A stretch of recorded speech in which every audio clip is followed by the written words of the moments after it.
Assalamualaikum warahmatullahi wabarakatuh, sahabat Indonesia. Dengan Nela Luki di sini, saya berharap teman-teman dalam keadaan sehat walafiat tentunya.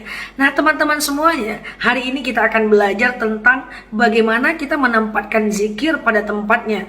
Maaf, kalimat Allahu Akbar, Subhanallah, Alhamdulillah, La ilaha illallah itu ada tempatnya masing-masing. Anzil zik manazilaha. Tempatkan zikir itu pada tempatnya. Biasanya kan teman-teman kalau ada apa-apa nih, apa yang terucap aja.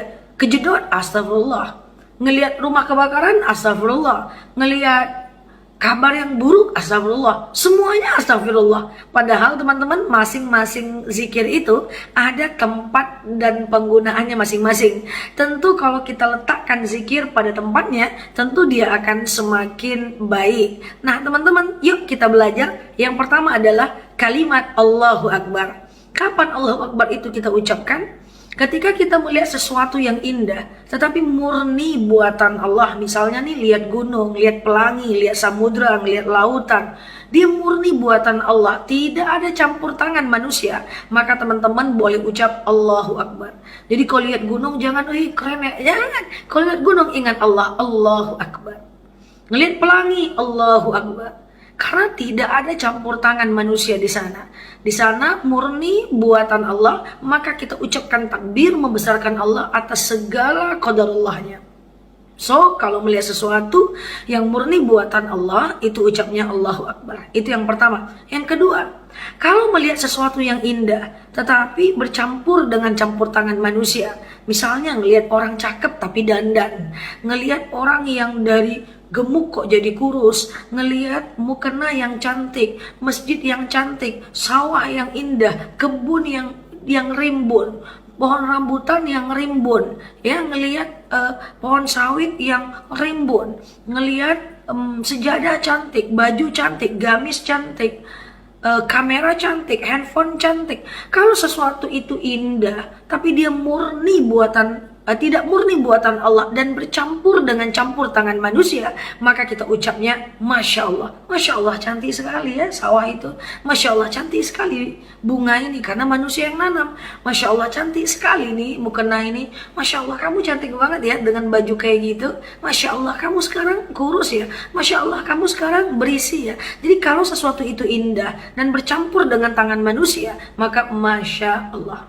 Oke, yang pertama kalau murni buatan Allah, Allahu Akbar. Yang kedua kalau bercampur dengan campur tangan manusia, ucapnya Masya Allah. Oke, yang ketiga, kalau kita melihat sesuatu yang buruk tapi kita nggak kena, kita cuma ngelihat aja, kita bukan korban, kita cuma ngelihat orang berantem, ngelihat rumah kebakaran, ngelihat orang yang terpleset, ngelihat orang tabrakan, ngelihat macet panjang, cuma ngelihat doang. Kita nggak berada dalam macet.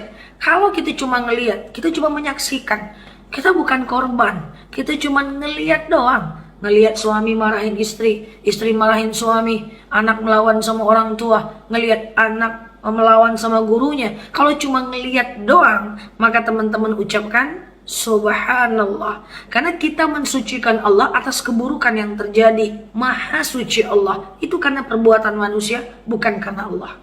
Itu maksudnya. So, kalau cuma ngelihat doang, Subhanallah. Itu teman-teman kalau ngelihat gunung yang indah, Subhanallah, gunungnya indah. Itu kurang tepat. Kalau lihat gunung, Allahu Akbar. Ngelihat orang cakep, Subhanallah, kurang tepat. Kalau orang cakep, Masya Allah. Tapi Subhanallah itu untuk melihat sesuatu yang buruk, tetapi kita tidak menjadi korban. So, bagaimana kalau kita jadi korbannya? Kita yang terjatuh, kita yang dalam kondisi macet, kita yang ditabrak orang, kita yang terpleset, kita yang masak goreng ikan goreng lalu kemudian kena percikan minyaknya, kita yang kemudian lagi naik motor kecelakaan, kita yang naik mobil kecelakaan, kita yang masuk parit. Pokoknya kalau kita korban, kalau Subhanallah kita nggak korban, kita cuma ngelihat doang. Tapi kalau kita korban, maka kita nggak bisa pakai Subhanallah lagi, apalagi Allahu Akbar. Kalau kita korban, kita ucapnya la haula wala quwata illa billah.